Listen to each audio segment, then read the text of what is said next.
Taib, bismillahirrahmanirrahim. Assalamualaikum warahmatullahi wabarakatuh.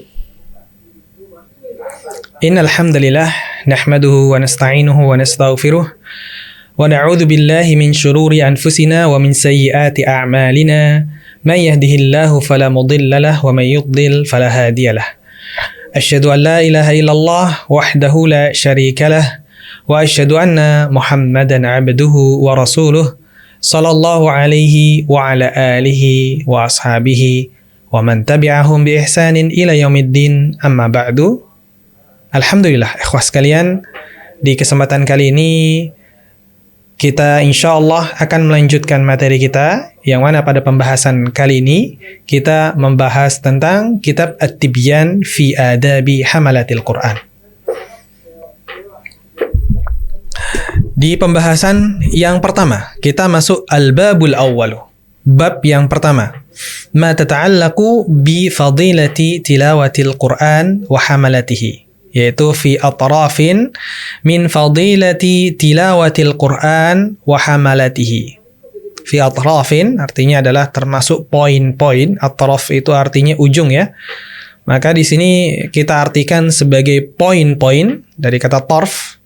Atraf, poin-poin keutamaan membaca Al-Quran dan menghafalnya, ya, wa hamalatihi, menghafalnya. Ikhwan fiddin, a'azzani wa a'azzakumullahu jami'an. Di dalam pembahasan ini bukan hanya berkaitan dengan orang yang menghafal Al-Quran saja, tetapi semua orang yang mempunyai interaksi dengan Al-Quran. Tentunya kita sebagai seorang muslim harus mempunyai interaksi lebih terhadap Al-Quran. Maka dari itu, pembahasan ini bukan hanya terkhusus untuk orang yang menghafal Quran saja, tetapi untuk kita semua kaum muslimin. Yang pertama, mu'allif rahimahullahu ta'ala menyebutkan sebuah ayat. Qala azza wa jalla, innal ladhina yatluna kitab Allah. Sesungguhnya orang-orang yang selalu membaca kitab Allah, wa aqamus shalah wa anfaqu mimma razaqnahum sirran wa alaniyah, yaitu tadi orang-orang yang senantiasa membaca kitab Allah, membaca Al-Quran, wa aqamus shalah, dan dia senantiasa mendirikan salat, wa anfaqu mimma razaqnahum, dan mereka senantiasa menginfakkan sebagian ma razaqnahum, apa-apa yang kami rizkikan kepada mereka, sirran wa alaniyah, dalam keadaan apa? Dalam keadaan diam-diam, sembunyi-sembunyi, ataupun terang-terangan. Yarjuna tijaratan lan tabur. Mereka itu mengharapkan perniagaan yang tidak akan merugi. Ya, liwaffiyahum, kemudian Allah melanjutkan liwaffiyahum ujurahum.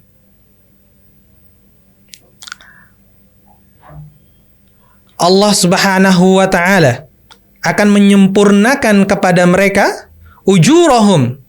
Apa ujurahum? Pahala mereka, dan menambah kepada mereka wa yazidahum min fadlih, dan menambah kepada mereka anugerahnya.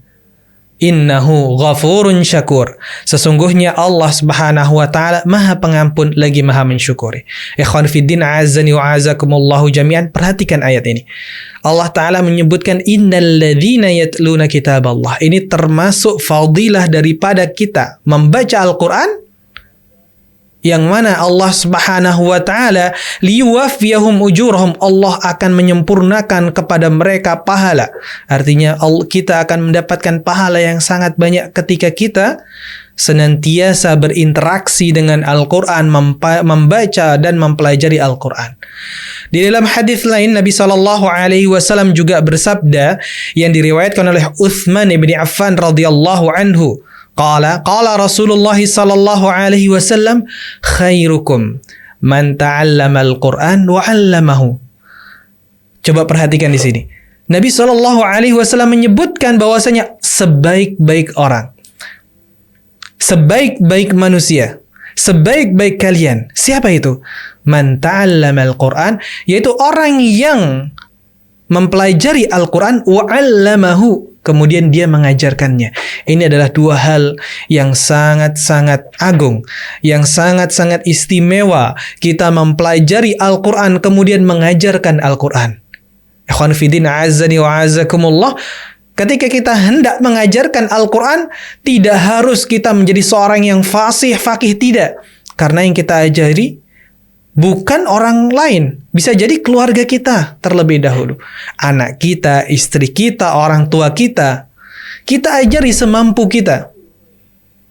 Maka dari itu dakwah, mengajarkan kepada orang, itu tidak harus kita mempunyai ilmu yang tinggi. Kecuali kalau kita hendak mengajarkan kepada manusia secara umum dan banyak orang, tentunya kita harus mempunyai basic, mempunyai ilmu terlebih dahulu. Tetapi mengajarkan orang kepada orang yang terdekat dengan kita, kepada anak kita, kepada orang tua kita, ini tidak dipermasalahkan. Bahkan ini adalah justru sesuatu yang diperintahkan oleh Allah Subhanahu wa taala, karena Allah taala mengatakan, ya ayyuhalladzina amanu qu anfusakum wa ahlikum nar. Wahai orang-orang yang beriman, jagalah diri-diri kalian, wa ahlikum nar. Dan siapa? Keluarga kalian dari api neraka. Maka ketika kita mempunyai ilmu, orang yang paling pertama berhak untuk kita ajari siapa? Keluarga kita. Maka jangan punya anggapan, oh saya belum bisa mengajarkan Al-Quran, berarti saya belum termasuk orang yang atau sebaik-baik manusia. Tidak. Mengajarkan Al-Quran tidak harus kepada orang yang banyak, kepada keluarga kita, istri kita, itu termasuk mengajarkan Al-Quran. Ini adalah salah satu motivasi dari Nabi Shallallahu Alaihi Wasallam untuk kita mempelajari Al-Quran. Khairukum man ta'allama Al-Quran wa 'allamahu. Motivasi dari Nabi Shallallahu Alaihi Wasallam supaya kita bisa mempelajari Al-Quran dan mengajarkan tentang apa yang kita pelajari. Ikhwan Fidin, a'azzani wa a'azzakumullah. Betapa banyak keistimewaan ketika kita berinteraksi dengan Al-Quran ini. Sampai Nabi Sallallahu Alaihi Wasallam mengatakan hal tersebut. Ya, kita bisa mengajarkan Al-Quran kepada anak kita, atau bahkan kepada anak-anak kecil di lingkungan kita. Kita mengajar TPA, mengajar abatatha, dan yang lainnya. Ini justru lebih mulia. Kenapa? Karena kita mengajarkan kepada anak-anak bagaimana cara membaca Al-Quran dengan benar, atau bahkan kita mengajarkan surat Al-Fatihah, yang mana surat Al-Fatihah tersebut akan mereka gunakan dalam kehidupan mereka, dalam solat-solat mereka. Betapa banyak pahala yang akan kita dapatkan ketika kita mengajarkan hal tersebut kepada anak-anak. Ikhwan Fidin, a'azzani wa a'azzakumullah. Ini juga Ana mengajak kepada antum semuanya untuk terus belajar Al-Quran. Untuk terus mempelajari, bukan hanya mempelajari tentang bagaimana tafsir dan yang lainnya, tidak. Tapi mempelajari bagaimana membaca Al-Quran yang benar. Dan juga dalam hadis lain disebutkan oleh Nabi Sallallahu Alaihi Wasallam yang diriwayatkan oleh Aisyah radhiyallahu anha, qalat qala Rasulullah Sallallahu Alaihi Wasallam, alladzi yaqra'ul Qur'an wa huwa mahirun bih ma'as safaratil kiramil bararah. Jadi barang siapa yang membaca Al-Quran dan dia mahir dalam membacanya, Nabi Shallallahu Alaihi Wasallam menyetarakan mereka dengan siapa? Ma'as safaratil kiramil bararah, dengan para malaikat yang mulia. Artinya pahala yang akan didapatkan itu sangat banyak ketika kita membaca Al-Quran dengan sempurna, dengan fasih, sesuai dengan kaedah-kaedah yang telah ditetapkan oleh para ulama. Sebagaimana Nabi Shallallahu Alaihi Wasallam juga membaca Al-Quran, maka kita disetarakan dengan ma'as safaratil kiramil bararah, bersama dengan para malaikat yang mulia. Namun bagaimana kalau seandainya bacaan Al-Quran kita masih terbata-bata? Maka Nabi Shallallahu Alaihi Wasallam melanjutkan hadis tadi, walladzi yaqra'ul Quran, dan orang yang membaca Al-Quran, wa huwa yatatata fihi, dan dia masih terbata-bata dalam membacanya, wa huwa alaihi syaq, dan dia merasa berat ketika membacanya, lahu ajran, dia akan mendapatkan 2 pahala. Ikhwan Fiddin, a'azzani wa a'azzakumullah. Coba bayangkan, ketika kita membaca Al-Quran, kita fasih dalam membacanya, kita akan mendapatkan pahala yang sangat tinggi. Namun ketika kita terbata-bata, maka kita akan mendapatkan 2 pahala. Pahala kita membaca, yang pertama. Yang kedua, pahala kita berusaha untuk membaca, mempelajari Al-Quran. Namun perlu diperhatikan di sini.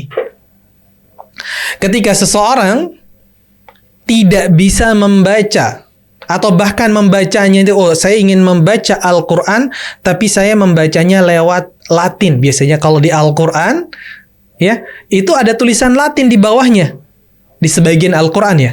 Nah, para ulama sepakat bahwasanya orang yang membaca Al-Quran tidak dari huruf teks Arabnya, melainkan dari teks Latinnya yang ditulis Latin ya, itu hukumnya haram. Kenapa haram? Karena bisa jadi apa yang dia baca itu akan merubah makna daripada Al-Quran.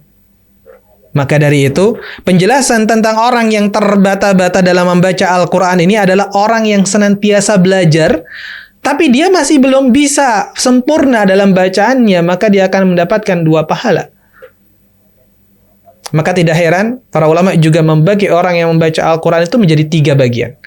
Yang pertama adalah orang yang membaca Al-Quran dan dia mendapatkan pahala, yang dinamakan dengan al-ma'jur. Orang yang mendapatkan pahala, ya tadi, yang membaca Al-Quran dan dia mahir ma'as safaratil kiramil bararah. Itu orang yang pertama.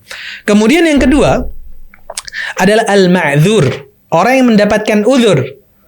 Orang yang membaca Al-Quran, tapi dia mendapatkan uzur. Kenapa? Karena mungkin lidahnya sudah kaku, atau gigi-giginya sudah ompong. Sehingga ketika dia mengucapkan suatu huruf, sudah tidak keluar huruf tadi dengan semestinya. Ketika dia mengucapkan huruf dzal, dia mengucapkan dengan za. Ketika dia ingin membaca huruf ra, dia baca dengan la. Ketika dia membaca huruf shin, keluarnya sin. Tapi dia terus berusaha untuk belajar, melatih lidah dia. Meskipun dia tidak bisa, tetap dia belajar. Maka dia yang masuk dalam hadis falahu ajron, maka dia akan mendapatkan 2 pahala. Namun yang ketiga adalah al-athim. Orang yang mana dia membaca Al-Quran, dia tidak mau belajar, tidak mau berusaha untuk memperbaiki lisannya, dan dia terus membaca dengan target sekian juz per hari. Pokoknya biar khatam, dalam keadaan bacaan yang dia baca itu merusak makna yang ada dalam kandungan Al-Quran. Maka ini masuk ke dalam dosa. Maka ulama tajwid juga membagi, ada yang namanya lahnun jali dan lahnun khafi dalam ilmu tajwid. Lahnun jali ini adalah ketika seseorang membaca, maka bacaannya merubah makna kandungan yang ada dalam Al-Quran, maka hukumnya haram. Contoh, misalkan seseorang dia membaca surat Al-Fatihah, di ayat yang kedua dia membaca seharusnya alhamdulillahi rabbil alamin, dia rubah menjadi alhamdulillah. Maka artinya yang pertama ats-tsana 'ala Allah, segala pujian bagi Allah, menjadi alhamdulillah, kehancuran bagi Allah. Nah, ini perhatikan, maknanya berubah. Dan ini hanya sedikit. Masih banyak sekali ayat-ayat yang kalau seandainya kita rubah sedikit kata, kalimat yang ada di dalam ayat tersebut, maka bisa merusak makna kandungan yang ada di dalam Al-Quran. Maka dari itu penting bagi kita untuk terus belajar. Jangan merasa puas diri, dulu ketika saya kecil saya sudah belajar, sudah cukup. Kita bisa perhatikan sekarang, masyarakat kita, orang Indonesia itu kurang lebih sekitar lebih dari 100 juta ya penduduknya. Kaum muslimin yang ada di negara kita itu sangat-sangat banyak. Namun bisa kita hitung berapa persen yang mereka bisa membaca Al-Quran. Meskipun sekarang alhamdulillah kita bisa lihat di sana banyak sekali kelas-kelas, metode-metode dalam pembelajaran Al-Quran, namun ternyata di sisi lain masih banyak kaum muslimin yang tidak bisa membaca Al-Quran. Ini tugas kita semuanya untuk mengajari mereka, dan kita untuk belajar mengupgrade ilmu kita, sehingga apa yang kita ajarkan kepada mereka adalah ilmu yang benar. Bukan hanya sekedar asal-asalan, saya bisa baca, tapi ternyata bacaan kita masih jauh dari kata yang bagus atau sempurna. Maka terus kita belajar. terus kita belajar dan mengajarkan kepada orang lain. Kemudian dijelaskan juga dalam hadis lain, ini masih berkaitan dengan fadilah, keutamaan, ya, membaca Al-Quran. Disebutkan dalam hadis yang diriwayatkan oleh Abu Musa Al-Asy'ari radhiyallahu anhu qala Rasulullah sallallahu alaihi wasallam, Rasulullah sallallahu alaihi wasallam bersabda, mathalul mu'min alladhi yaqra'ul Qur'an mathalul utrujah rihuha tayyibun wa ta'muha tayyib. Jadi seorang mukmin yang membaca Al-Qur'an itu seperti utrujah, ya, seperti buah utrujah. Yang mana buah ini rihuha tayyib, baunya itu wangi. Wa ta'muha tayyib, rasanya juga enak, rasanya juga manis. Wa mathalul mu'min alladhi la yaqra'ul Qur'an mathalu tamrah la riha laha wa ta'muha tayyib hulwun. Dan perumpamaan, permisalan seorang mukmin yang tidak membaca Al-Quran seperti buah kurma. Kita tahu buah kurma seperti apa? Kita cium, oh, nggak ada baunya buah kurma ini. Namun ta'muha tayyibun hulwun, tapi rasanya manis. Itu seorang mukmin. Kemudian juga dilanjutkan, wa mathalul munafiq alladhi yaqra'ul Qur'an mathalu raihanah rihuha tayyib wa ta'muha murrun. Namun orang mukmin, perumpamaan orang munafik yang dia membaca Al-Qur'an seperti raihanah, ya, seperti bunga raihanah atau seperti raihanah. Rihuha tayyib, oh, baunya wangi. Karena orang munafik dia menampakkan keimanan dan menyembunyikan kekafiran. Wa ta'muha murrun, tetapi rasanya itu pahit. Dan yang terakhir, wa mathalul munafik alladzi la yaqra'ul Qur'an, dan perumpamaan orang munafik yang tidak membaca Al-Qur'an kamathalil hanzalah laisa laha rihun wa ta'muha murrun. Jadi orang munafik yang tidak membaca Al-Quran itu seperti handhalah, yang tidak berbau, sedang rasanya itu juga pahit. Sekarang kita mau di posisi yang mana? Tentu kita sebagai seorang muslim, seorang mukmin pasti menginginkan berada di posisi yang pertama. Al-mu'min alladzi yaqra'ul Qur'an. Seorang mukmin yang dia membaca Al-Quran seperti apa? Kamathali utrujah, seperti utrujah yang baunya harum, rasanya enak. Ikhwan fiddin, a'azzani wa a'azzakumullahu jami'an. Ini sekali lagi motivasi untuk kita dari Nabi sallallahu alaihi wasallam. Ayo terus berinteraksi dengan Al-Qur'an. Jangan sampai kita lewatkan hari kita tanpa berinteraksi dengan Al-Qur'an. Jangan sampai kesibukan dunia kita menghalangi kita untuk berdekatan, berinteraksi dengan Al-Quran. Karena apa? Nabi SAW menyebutkan lagi hadis yang lain. Inna Allah Ta'ala yarfa'u bihadzal kalami aqwaman wa yada'u bihi akharin. Jadi sesungguhnya Allah akan mengangkat derajat beberapa golongan manusia dengan kalam ini, maksudnya dengan Al-Quran ini, dan merendahkan derajat golongan lainnya. Dengan apa? Ya, caranya dengan membaca Al-Quran, dengan mengamalkan Al-Quran, dengan mentadabburi Al-Quran, dengan menghafalkan Al-Quran. Dan juga ini pengaruhnya dalam dunia. Ketika di dunia, Allah akan mengangkat derajat suatu kaum dan akan merendahkan suatu kaum yang lain karena Al-Quran. Dan juga bagaimana di hari kiamat? Diriwayatkan dari Abi Umamah Al-Bahili radhiyallahu anhu qala, sami'tu Rasulullah sallallahu alaihi wasallam yaqul, kami mendengar Nabi sallallahu alaihi wasallam, saya mendengar Nabi sallallahu alaihi wasallam bersabda, iqra'ul Qur'ana fa innahu ya'ti yaumal qiyamati syafi'an li ashabihi, rawahu Muslim. Jadi bacalah Al-Qur'an, Fa innahu, karena sesungguhnya dia ya'ti yaumal qiyamati, datang, Al-Quran tadi akan datang di hari kiamat, syafi'an li ashabihi, akan menjadi apa? Pemberi syafaat untuk orang yang membaca Al-Quran. Maka terus interaksi kita dengan Al-Quran kita perkuat. Mungkin kehidupan kita banyak kita habiskan dengan perkara-perkara dunia. Kita sibuk dari pagi sampai malam.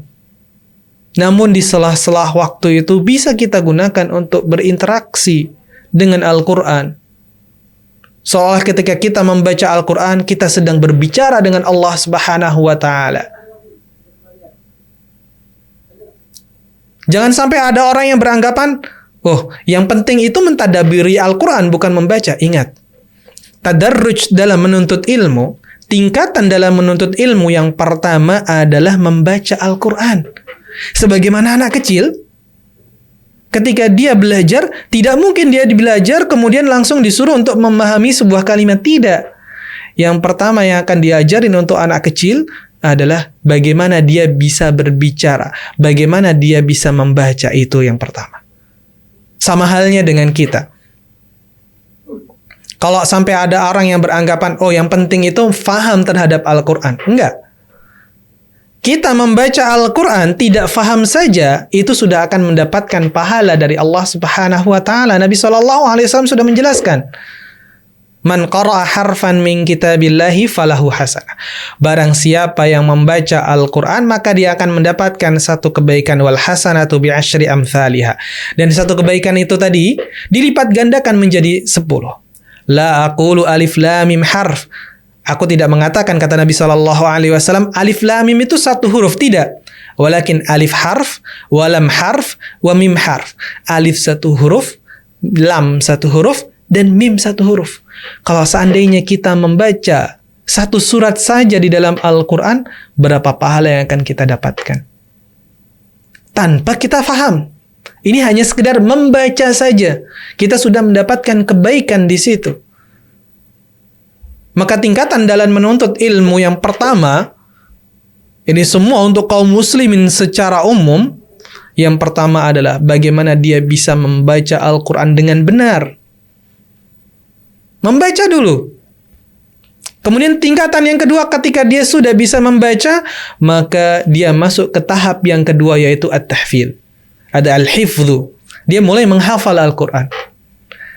Setelah dia mulai menghafal, sudah bisa menghafal, masuk ke tingkatan yang ketiga, yaitu at-tadabbur.